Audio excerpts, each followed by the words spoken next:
Alice actually jumps off a wall, does a roundhouse kick to a dog.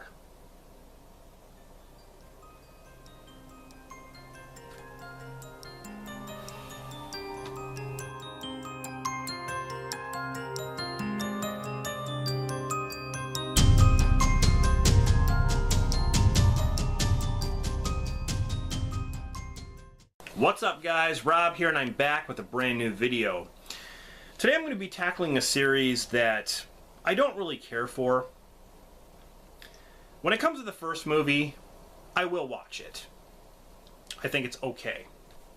But the rest of the movies, I just don't really care for them. They're just way too over the top. And I do not like the main character. Resident Evil. I've been wanting to talk about these movies for a while now. I saw this in the theater. I was a huge fan of the Resident Evil games, and when I found out they were making a live action, movie, I'm like, this is unbelievable. I cannot wait to see this. I just couldn't believe it. Came out of the theater very, very disappointed. And I wasn't the only one. There were a lot of disappointed people. And I think that's why, this one didn't follow the game hardly at all. But then the second movie, Resident Evil Apocalypse, followed the game like the most out of any movie in the series. You had characters like Nemesis and Jill Valentine. You actually had characters from the video game. So it kind of sucked that this movie had so much potential to be good. So much potential. So many missed opportunities. In my head, I can think of some scary ass scenarios that has to do with Resident Evil and the mansion and dark hallways with zombies and doing puzzles to try to get out of a room, or like, these monsters are hunting you. Like, you're trying to get to the underground Umbrella Lab, which they do here. But I have so many ideas for a scary, suspenseful Resident Evil movie. If I had the crew and the, if I had the energy, the crew, and everything I needed to make a Resident Evil movie, I would. I'd give the fans what they want, honestly, because I am a fan.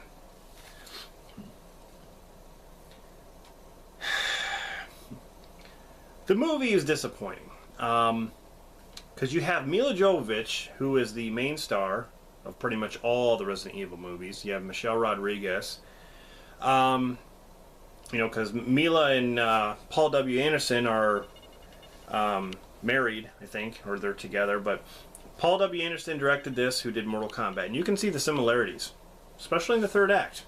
You're like, oh, that's a Mortal Kombat movie. That's what when you watch this, you're like, what are they doing?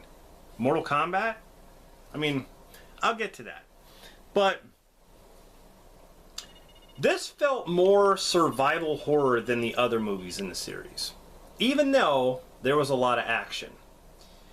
The original Resident Evil game was more survival horror than action, because during the end of the game you run around and there's like a timer where the mansion's going to explode or the lab is going to explode, and when you fight tyrants, so there's a lot of action going on there. But throughout the game, when you're walking around the mansion, it's survival horror. You're going around, there's zombies, you shoot the zombies, you conserve your ammo, you ration your herbs and for health, and you do puzzles.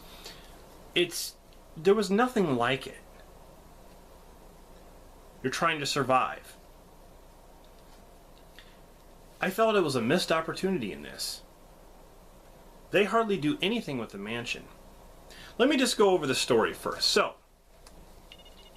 beginning of the film, you have this lab where this guy is moving these arms around, getting these tubes of, they look like it looks like there's like some kind of virus in these tubes or whatever. And he's placing the tubes in this briefcase. He takes the briefcase, he takes one of the tubes that has a virus in it, and he throws it. And it breaks, and a virus starts to spread. It goes through the air ducts and stuff. So this underground facility gets locked down because it notices that there is a a breach. It can sense that there is a virus loose. So they, it contains everything, shuts all the doors and stuff, and everyone dies. So then you have Mila Jovovich's character, who's like naked a lot in this movie. Like a lot. It's rated R, but she's like fully naked. She's laying in the shower unconscious. All of a sudden, she wakes up and she's in a mansion. And I'm like, oh, this is awesome. Like right away when she's walking around the mansion, they do little things like she goes to this statue. The statue is almost like the same statue they have in, I think it was the first Resident Evil game. But she's walking like through a dining room and then the courtyard with the leaves blowing and stuff like that. She's walking around the mansion. I'm like, I was very curious. I'm like, where's this going to go? I'm like, oh my God, the mansion. So then this SWAT team who works for Umbrella, the Umbrella Corporation at least is a part of this series, so that's good. They kept that. But these guys come in and they take...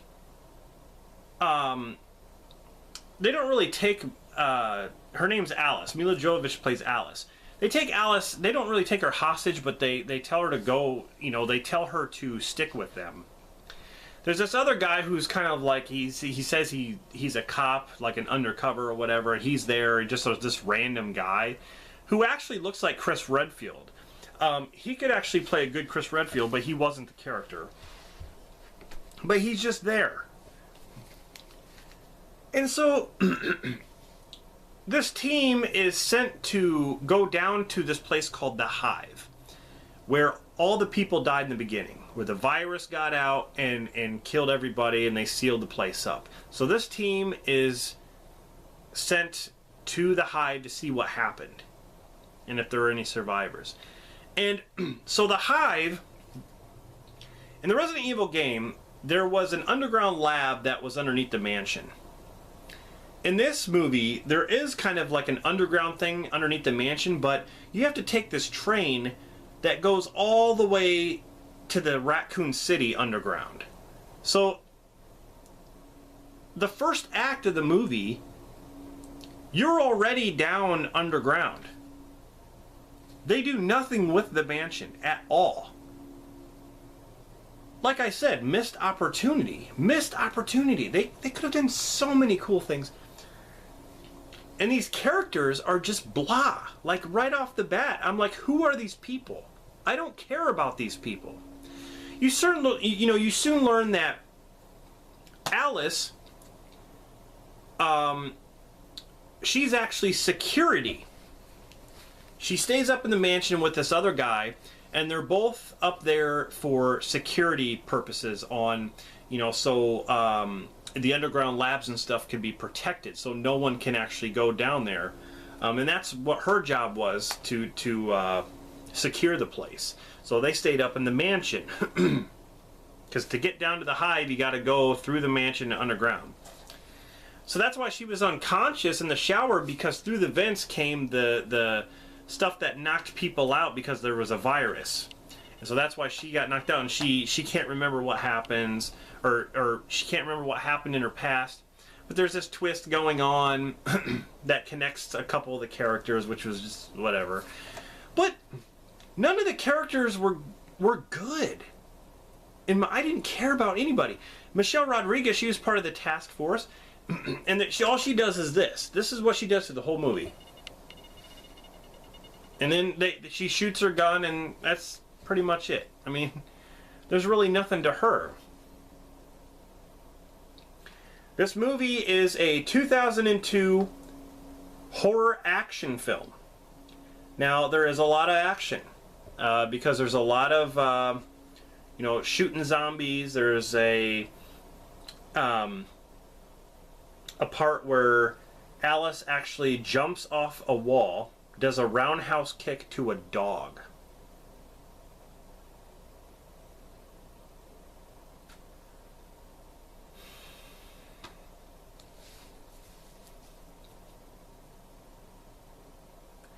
And that's when you can tell that it's kind of like a Mortal Kombat movie, because Liu Kang did the same thing. Paul W. Anderson directed Mortal Kombat. Liu Kang, Robin Shou jumped off a wall, did a roundhouse kick to a guy's face. It's the same thing what she does to a zombie dog. I don't even know what to say to that. In the video game, did they jump off walls and kick dogs in the face? Did they punch dogs? Did they go up to a zombie and start punching them and kicking them and doing all these karate moves to him? No. You pretty much shot him, stabbed him with a knife, threw grenades, or run. They wanted to make her a badass because she works in security. She's well trained for this kind of thing. That took me out of the movie. When she started doing all this stuff, and it gets worse. With the sequels, you discover that she has powers.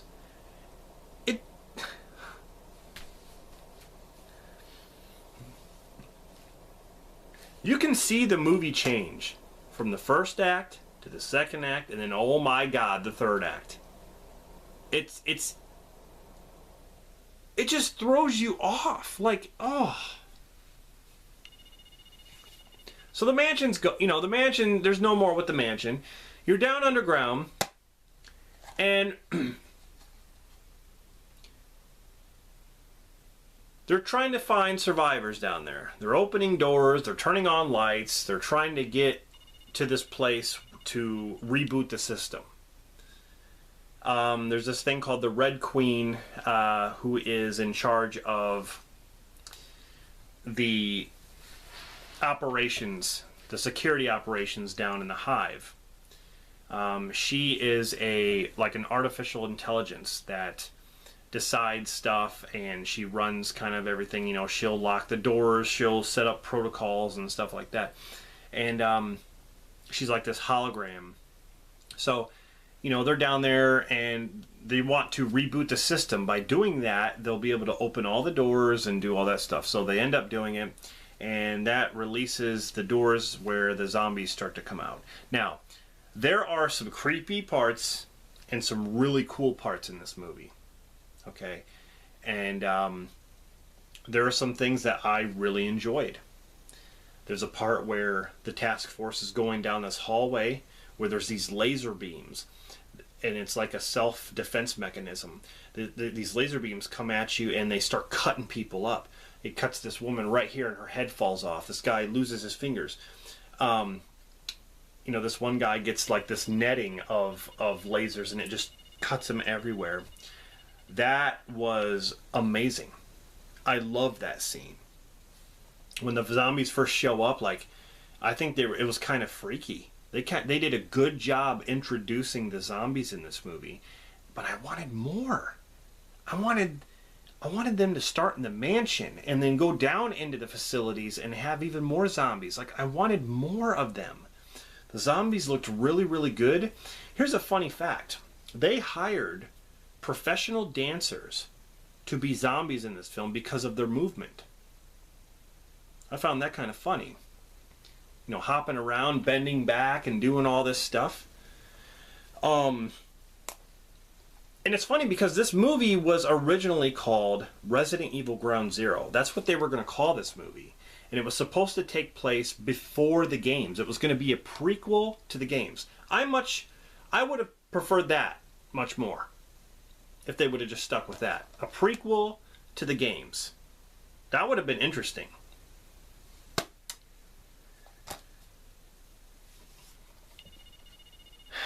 So they get down there, you know, they're down there, the zombies show up, they start shooting the zombies, they're starting to run out of ammo, they start to figure out that these zombies, you know, if they bite you, you are infected.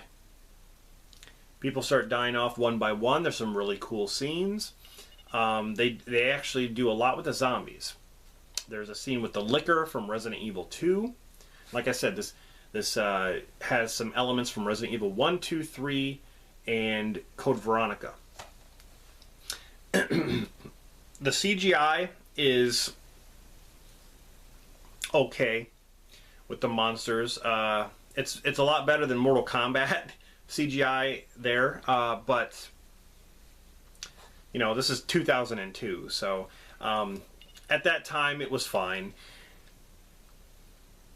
It was nice to see some of the recognizable, you know, like creatures and enemies. That was nice. But if they're going to have those, why couldn't they have some of the iconic characters? I just don't understand.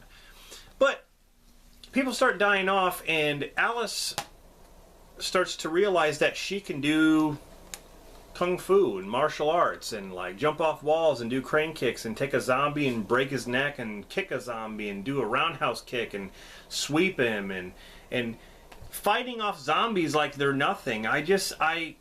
To me, that took away the whole survival horror aspect, because it's like, oh, we have this badass here. It's like, you know, Blade fighting off vampires. It's like, why not? We have Alice here fighting off zombies. We don't need to shoot anybody. She's sitting there taking care of them with her hands and feet. You know, like, there was no survival horror after that. You soon find out who released the virus in the very beginning. There's a little confrontation there. There's a little twist going on. And that's pretty much it.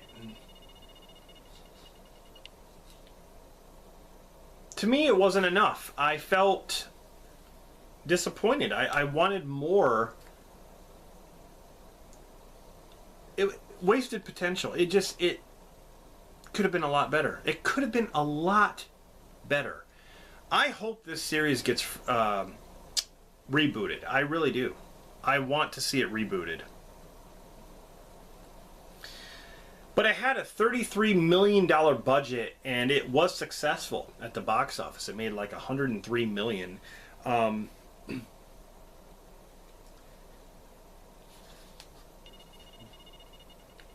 like I said, the sequels started to get ridiculous, especially after the second movie. Because it's like, this one didn't have enough game stuff. The second movie had too much game stuff, so then they went the other direction with the third movie. I was like, where's Tyrant? Like, Tyrant's not in this. It's not like Tyrant was, you know, not a big villain in Resident Evil games. He was the big baddie in the first Resident Evil game, and they don't even have him in this. Oh, but they can have the liquor. They can have zombies. They don't... In my opinion, they focus too much on Alice and her abilities and stuff like that. They do throughout the entire series, like I said. During the end, there's a cool thing that happens, though, with the guy who gets, like I mentioned, the guy gets scratched by the liquor that mutates, actually. And he starts to mutate himself, like his arm. And so these scientists come in, and they take the guy, he's like, put him in the Nemesis Project. So obviously you know he's going to be Nemesis from Resident Evil 3, the game, called Resident Evil 3 Nemesis. And again, at the end of the movie, you have Alice sitting in a hospital naked. She's naked in the beginning of the film. She's naked at the end of the film. And I'm talking about fully. She's in the hospital, and she's got tubes in her and stuff like that. She comes out of the hospital, and everyone's gone, and the place is destroyed. Like all the streets are littered. There's cars wrecked, and there's fire, and like it says that the dead walk, and so like there are zombies all over the city. And it's Raccoon City. They're at the Raccoon City facility hospital where she was, which is run by Umbrella, obviously. So she awakens, and everything has gone to hell. And she has a shotgun, and she starts, and that's how it ends. I mean, I was fine with that ending, but again, with just her character, it's like, there's nothing fascinating about her character. I never thought so, even after watching the sequels. I just don't get it. Just because, you know, her and Paul Anderson are together, it's like... I'm not saying that Mila Jovovich is a bad actress. I think she's a good actress. It's just, I just don't think she was suited for these movies. I just really don't. I think they should have went the other direction with them, but that's just my opinion. Anyway, long story short, this is a very disappointing film. Let me know what you think in the comments of it. I'll be back to review the rest of the movies in the series. Stay tuned.